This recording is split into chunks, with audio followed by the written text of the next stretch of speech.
Hello दोस्तों, आप लोग कैसे हैं? तैयारी आप लोग की अच्छी चल रही है। और मैं जो है मौलिक अधिकार आप लोगों को पढ़ा रहा हूं। अभी तक जो है 3 पार्ट तक की वीडियो जो है डल चुकी है और ये जो है चौथा पार्ट है। तो हम मौलिक अधिकार पढ़ रहे थे, यानी कि अगर आर्टिकल 12 से लेके आर्टिकल 35 तक। और हमने स्टार्ट किया था समता का अधिकार, फिर उसके बाद जो है स्वतंत्रता का अधिकार, और लास्ट में जो है हमने पढ़ा था आर्टिकल 29 और 30, यानी कि अल्पसंख्यकों के हितों का संरक्षण। तो उसी सीरीज को आज जो है हम आगे बढ़ाते हैं और आप जो है अंत तक वीडियो में बने रहिए। फिर उसके बाद जो है मौलिक अधिकार से कोई दिक्कत नहीं होगा, क्योंकि इससे कंफर्म है कि अभी तक जितने भी एग्जाम हुए हैं इससे 2 से 3 क्वेश्चन जो है पेपर में आए हुए हैं। चाहे अभी लेटेस्ट एग्जाम एनटीपीसी हुए हैं, चाहे एसएससी हुए हैं, चाहे जो भी एग्जाम हुए हैं और जो भी एग्जाम होंगे, उससे 2 से 3 क्वेश्चन आपके कंफर्म है। तो चलिए बिना समय गवाते हुए क्लास को स्टार्ट करते हैं और आप क्लास के अंत तक बने रहिएगा। उसके बाद जो है आपको मौलिक अधिकार जो है आपको अच्छे से समझ में आ जाएगा। पेशेंस के साथ वीडियो देखिए और उसको जो है समझने की कोशिश कीजिए। तो चलिए आर्टिकल 31 शुरू करते हैं। अनुच्छेद 31 क्या कहता है? तो अगर मैं बात करूं आर्टिकल 31, अनुच्छेद 31 जो है संपत्ति का अधिकार,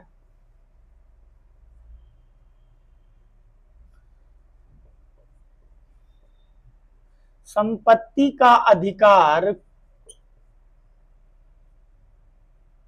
संपत्ति का अधिकार,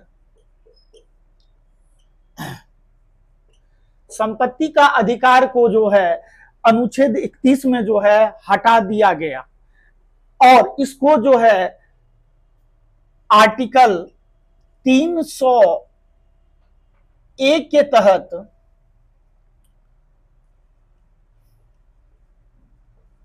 कानूनी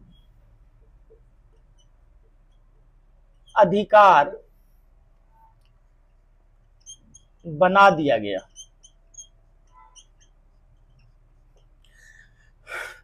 आर्टिकल 31 में संपत्ति का अधिकार पहले वर्णन था, उसको हटा के जो है आर्टिकल 301 के तहत जो है कानूनी अधिकार बना दिया गया। यानी हम बात करते हैं 44वें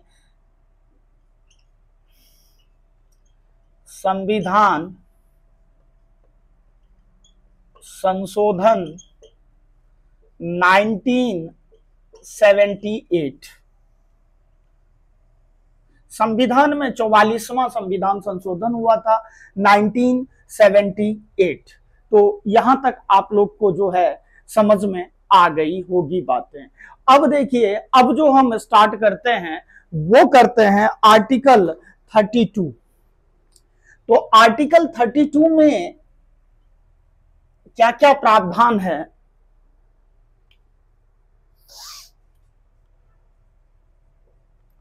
आर्टिकल 32 जो है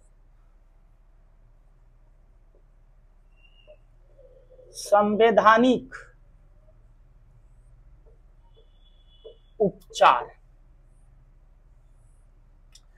डॉक्टर भीमराव अंबेडकर ने आर्टिकल 32 को जो है संविधान की आत्मा कहा।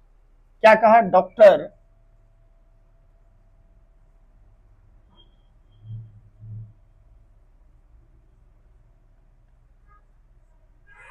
डॉक्टर भीमराव अंबेडकर ने क्या कहा? संविधान की आत्मा।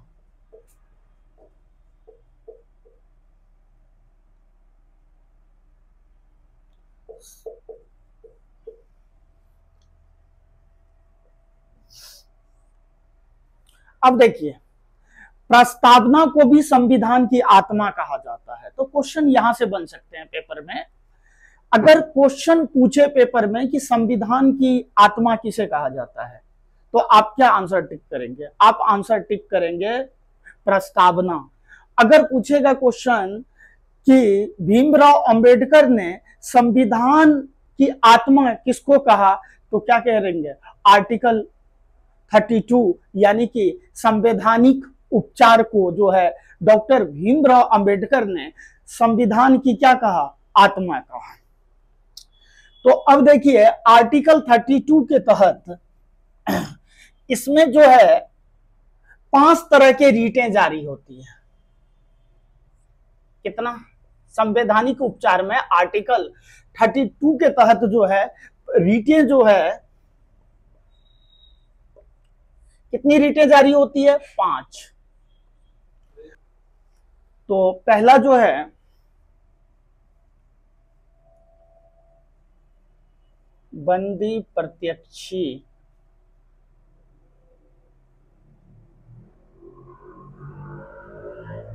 बंदी प्रत्यक्षीकरण। दूसरा है परमादेश।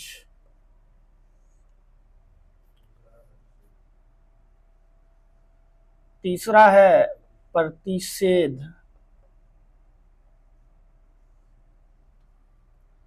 और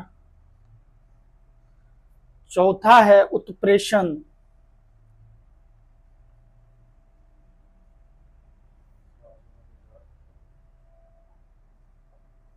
पांचवा है अधिकार।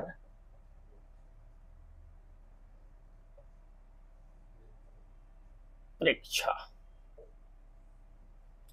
तो आपको ये याद होना चाहिए, पहला क्या है बंदीकरण, दूसरा क्या है परमादेश, और तीसरा क्या है प्रतिषेध, और चौथा है उत्प्रेषण, और पांचवा है अधिकार प्रेक्षा। देखिए ये जो है वकील का वर्ड है, वकील लोग जो है भारत में कानूनविद लोग थे, तो उन्होंने जो है इनका नाम रखा, इसलिए इसके नाम जो हैं थोड़े से डिफिकल्ट हैं, तो याद करने में जो है काफी ज्यादा दिक्कत होती है।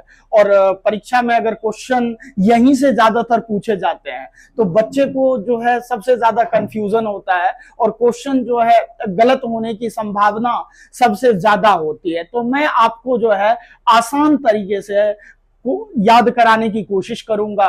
तो एक एक करके जो है हम पूरा डिटेल इसके जो है जानते हैं इसके बारे में। तो सबसे पहले अगर मैं बात करूं तो बंदीकरण। बंदीकरण क्या है, बंदी, बंदी मतलब क्या, किसी को गिरफ्तार कर लेना, है ना। अगर किसी को गिरफ्तार कर लिया गया है तो न्यायालय आदेश देता है कि 24 घंटे के अंदर जो है उसे न्यायालय में जो है पेश करना होगा। अब ये नहीं कि जो है बंदी कर लिया और उसको जो है जेल में ही रखा गया, नहीं, उसको जो है 24 घंटे के अंदर जो है न्यायालय में पेश होना होगा, आने और जाने के समय छोड़कर। और उसके विरुद्ध जो है कोई दूसरा आदमी भी जो है अपील कर सकता है उसकी जो है रिहा के लिए, मतलब उसको छूटने के लिए जो है कोई अपील कर सकता है कि ये गुनाहगार नहीं है। तो इस तरह से जो है ये क्या है, बंदीकरण है। क्लियर हो गया, यानी कि बंदीकरण, जब भी किसी को बंदी बनाया जाता है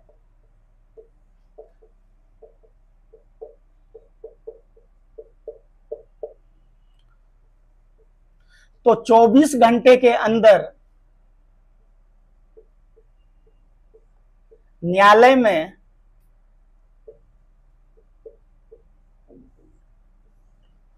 उसे उपस्थित कराना होगा। 24 घंटे के अंदर जो है न्यायालय में उसे क्या करना होगा, उपस्थित कराना होगा। अगला है परमादेश।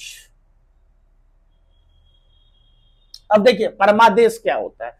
परमादेश मतलब होता है आदेश।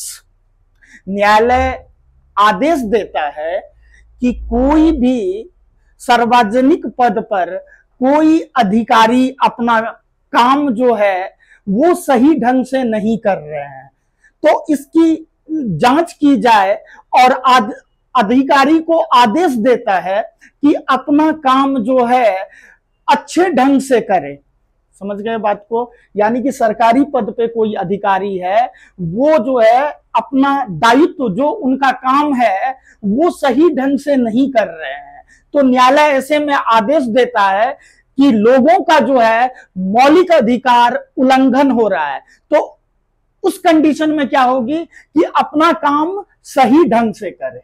तो ये हो गया परमादेश। परमादेश क्या वर्ड याद रखेंगे? आदेश,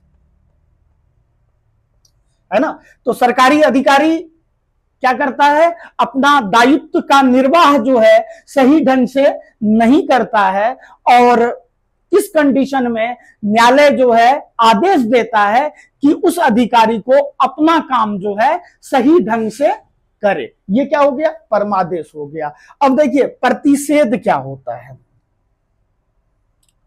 दो आपको क्लियर हो गया, एक तो बंदी प्रत्यक्षीकरण और दूसरा क्या है? परमादेश। अब तीसरी की बात आती है प्रतिषेध। प्रतिषेध क्या होता है? कोई लंबे समय से अगर मैं बात करूं, कोई केस मान लीजिए पेंडिंग है, केस पेंडिंग है। देखिए एक तरह से बात करते हैं हम, सुप्रीम कोर्ट और हाई कोर्ट। अच्छा देखिए यहां पे सुप्रीम कोर्ट जो है रिटे जारी करती है आर्टिकल 32 में, और हाई कोर्ट जो है वो जो रिटे जारी करती है वो आर्टिकल 226 में। आपको ये बात भी क्या करना है? याद रखना है, क्योंकि ये भी क्वेश्चन पूछ देता है कि हाई कोर्ट जो है कौन से आर्टिकल में जो है रिटें जारी करती है। अब देखिए यहां पे प्रतिषेध का अर्थ हुआ कि high court, supreme court, high court, और यहां पे हो गया डिस्ट्रिक्ट कोर्ट। समझेंगे अच्छे से। अब यहां पे जो है कोई मुकदमा है, कोई केस है, और कोई केस है तो इससे हो नहीं रहा है, मतलब सॉल्व नहीं हो रहा है, तो सुप्रीम कोर्ट कहता है कि ये आपके अधिकार क्षेत्र से बाहर है, ये आपसे नहीं होगा।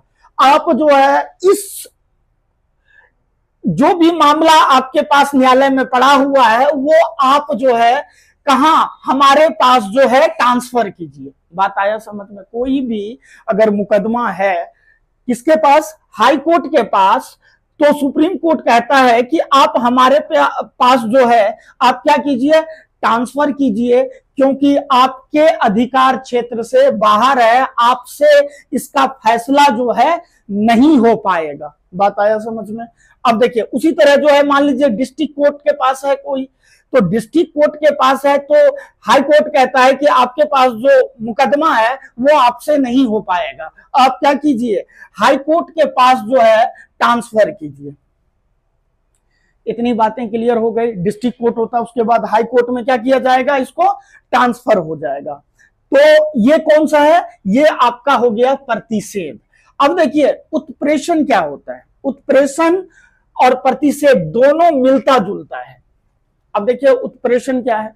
उत्प्रेषण कोई भी लंबित मुकदमा है, जैसे बहुत दिनों से पड़ा हुआ है, मान लीजिए हाई कोर्ट में, वो उसका जो है फैसला हो नहीं पा रहा है, कई सालों से पड़े हुए हैं, तो इस कंडीशन में सुप्रीम कोर्ट ऑर्डर देता है कि आपके पास जो लंबित मुकदमा है वो जो है सुप्रीम कोर्ट में क्या करे? उसको ट्रांसफर करे, क्योंकि आपसे नहीं हो पाएगा, क्योंकि लंबे क्षेत्र से। दो चीजें याद रखनी है, प्रतिषेध में जो है अधिकार क्षेत्र से बाहर है, और उत्प्रेषण में जो है लंबे टाइम से पड़ा हुआ है ना। बात आ गई होगी समझ में?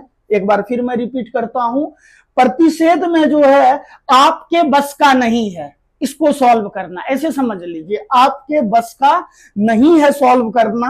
आप जो है इस मुकदमे को जो है सुप्रीम कोर्ट के पास क्या कीजिए? ट्रांसफर कीजिए, यानी कि आपके अधिकार क्षेत्र से बाहर है। बस मतलब क्या? आपके पास जो है पावर नहीं है जो उसको सॉल्व करना है कि नहीं, आपसे नहीं हो पाएगा, आपकी कैपेसिटी से बाहर है, तो ये क्या हो गया आपका, आपका हो गया प्रतिषेध।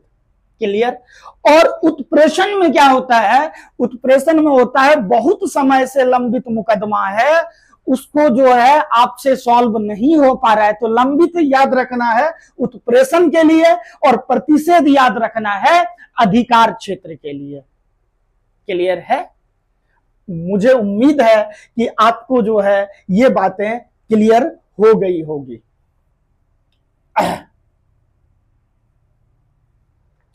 अब देखिए, अब आपके पास है अधिकार परीक्षा, यानी प्रतिषेध लेख भी कह सकते हैं इसको, कोई दिक्कत नहीं है। अब देखिए अधिकार परीक्षा का अर्थ क्या हुआ। अब कोई भी अधिकारी गैर तरीके से उस पद पर बना है, मतलब कोई भी गवर्नमेंट ऑफिसर बन गया, मतलब फर्जी तरीके से कह सकते हैं। अब न्यायालय उसको आदेश देता है कि ये आदमी जो है, ये अधिकारी जो है सही है कि नहीं। अगर उसकी जांच बिठाई जाती है, अगर वो अधिकारी सही होता है तो ही उस पद का वो धारण कर सकता है, अन्यथा उसे क्या कर दिया जाएगा, उस पद से बाहर कर दिया जाएगा। क्लियर है। एक बार फिर रिपीट करता हूं, किस अधिकार से, अधिकार मतलब किस अधिकार से वो उस पद पर है, यानी कि फर्जी तरीके से अगर कोई अधिकारी उस पद पर बना है तो न्यायालय उसे जांच का क्या देता है, ऑर्डर देता है कि ये अधिकारी सही तरीके से अपने पद पर है कि नहीं। अगर पद पर है, सही तरीके से है, तो उसे क्या किया जाएगा, सबसे पहले तो जांच किया जाएगा। जांच करने के बाद अगर पाया जाएगा कि ये अधिकारी जो है अपने पद पर जो है, गवर्नमेंट पद की बात कर रहा हूं, सही तरीके से है, तो उसे उस पद पर बना रहेगा, नहीं तो उसे क्या कर दिया जाएगा, बाहर कर दिया जाएगा। तो मुझे आशा है कि आप इन पांचों रीतों को जो है आपको अच्छी तरीके से समझ में आ गया होगा। अगर आपको एक बार नहीं तो दो बार आप उसको वीडियो को देखेंगे और आपको जो है क्लियर हो जाएगा। तो एक बार रिपीट कर दे रहा हूं, यानी कि आर्टिकल 32 में जो है 5 तरह के रिटें सुप्रीम कोर्ट जारी करती है, और आर्टिकल 226 में क्या, हाई कोर्ट रिटें जारी करती है। तो कौन कौन से, बंदीकरण, परमादेश, प्रतिषेध, उत्प्रेषण और अधिकार परीक्षा। तो हमने जो है आर्टिकल 32 तक पढ़ लिया। अब देखते हैं आर्टिकल 33 क्या कहता है। तो आर्टिकल 32 तक जो है आपने पढ़ लिया है। अब बात करते हैं हम आर्टिकल 33, 34 और 35। आर्टिकल 33 में जो है क्या कहता है कि इसमें जो है संसद की शक्ति है तीनों में, 33, 34 और 35 में। तो एक एक करके जो है डिटेल वाइज पढ़ते हैं, आपको आसानी से याद हो जाएगा। तो हम लिख देते हैं यहां।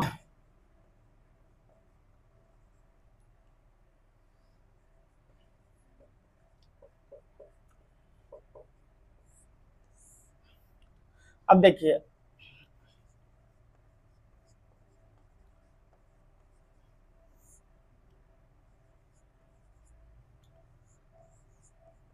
इसमें क्या है, संसद की ये शक्ति है कि इसमें सेना को, अर्धसैनिक बल हो, खुफिया विभाग हो, पुलिस हो, इसके जो मौलिक अधिकार की सीमा का निर्धारण किया गया है। इसके मौलिक अधिकार को कंट्रोल किया गया है कि इसके मौलिक अधिकार में छूट नहीं दी गई है। इसके रूल और रेगुलेशन के अनुसार इनको जो है चलना पड़ता है। जो आम नागरिक हैं उससे थोड़ा सा जो है हट के इसको जो है काम करना पड़ता है। इसको पूर्ण रूप से जो है मौलिक अधिकार नहीं दिए गए हैं। किसको किसको, तो सेना, अर्धसैनिक बल,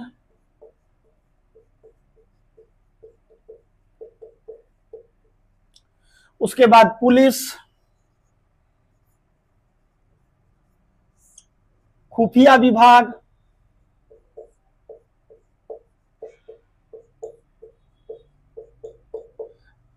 इत्यादि। अब देखिए अनुच्छेद 34 में क्या होता है? अनुच्छेद 34 में मार्शल लॉ होता है। क्या होता है? मार्शल लॉ, इसे कह सकते हैं सेना विधि, सेना विधि कानून। अब देखिए किसी भी क्षेत्र में अगर मार्शल लॉ लागू होता है, भारत के किसी भी क्षेत्र हो या कोई राज्य हो, तो वहां की जनता के मौलिक अधिकारों पर जो है संसद प्रतिबंध लगा देता है। तो ये होता है आर्टिकल 33। जब मार्शल लॉ लागू होगा तो उस क्षेत्र की जनता को क्या होगा? उसके मौलिक अधिकार पर जो है प्रतिबंध लगा देगा। यह आर्टिकल 34 है। अब देखिए आर्टिकल 35 क्या है?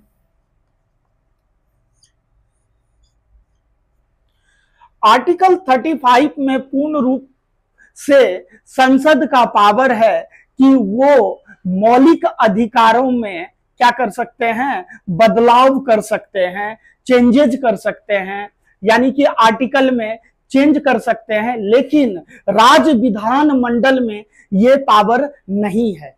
राज्य विधान मंडल में पावर नहीं है, लेकिन संसद को ये पावर है। कौन कौन से आर्टिकल की बात कर रहा हूं? आर्टिकल हो गया आपका 16, 32, 33 और 34 जो है अनुच्छेद में संसद क्या कर सकते हैं? इसमें चेंजेज कर सकते हैं। तो ये आपका आर्टिकल 33, आर्टिकल 34 और ये क्या हो गया आपका आर्टिकल 35। मुझे आशा है कि आपको जो है ये सारे आर्टिकल आपको याद हो गए होंगे, और आप जब दोबारा वीडियो देखिएगा, अगर एक बार में चीजें नहीं समझ में आती है तो दो बार अगर आप देखेंगे, ध्यान से देखेंगे, तो आपको जो है ये सारे आर्टिकल याद हो जाएंगे। तो चलिए कुछ आर्टिकल हैं, इसके बारे में जानते हैं कि क्या क्या है जब आपातकाल लगता है। अगर मैं बात करूं राष्ट्रीय आपात,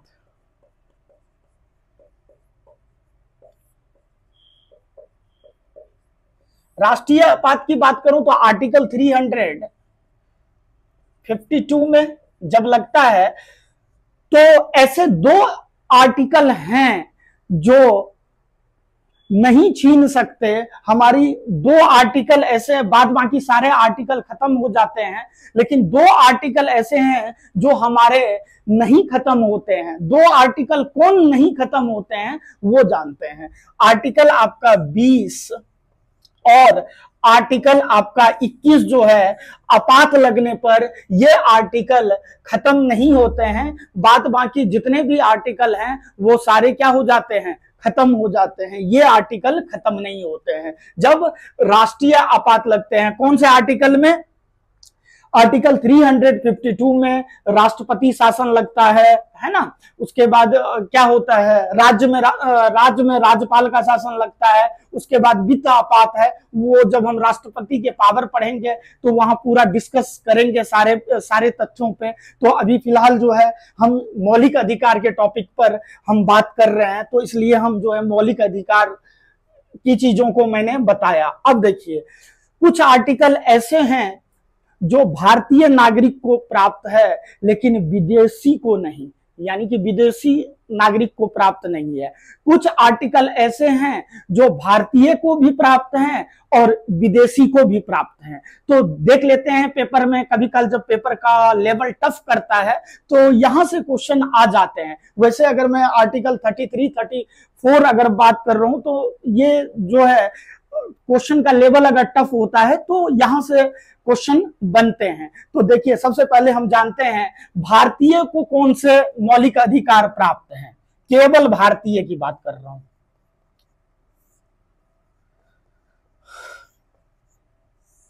केवल भारतीय, तो केवल भारतीय की बात कर रहा हूं तो आर्टिकल 15, आर्टिकल 16, आर्टिकल 19, और आर्टिकल 29 और आर्टिकल 30 ये केवल भारतीय को प्राप्त है। याद हो गया। आर्टिकल 15 क्या है? आर्टिकल 15 और 16 क्या है?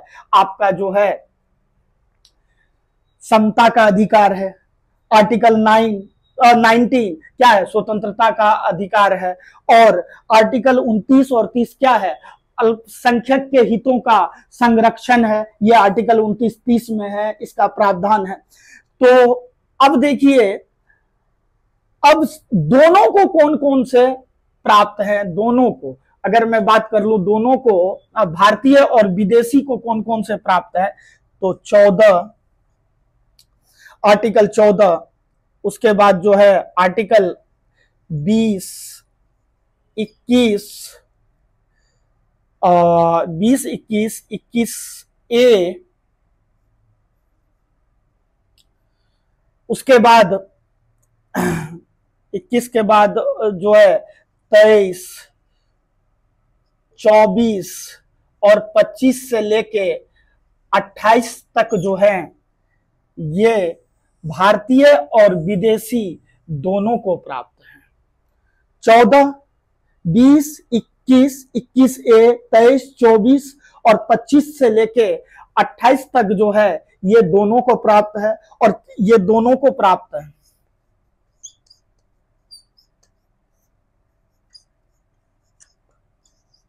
ना।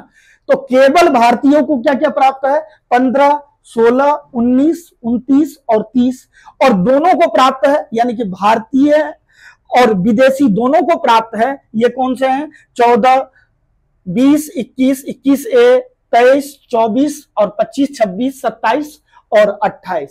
तो हमारा आज जो है मौलिक अधिकार का टॉपिक जो है कंप्लीट हो गया, और हमने सारे तथ्यों को जो है अच्छे ढंग से पढ़ा। और इसके बाद जो है हम इस बेसिस पे आप लोगों को MCQ करा देंगे, जो भी अभी तक एग्जाम में क्वेश्चन पूछे गए हैं और जो पूछे जाने की संभावना है, इस पे जो है एक क्लास जो है MCQ पर लेके आऊंगा।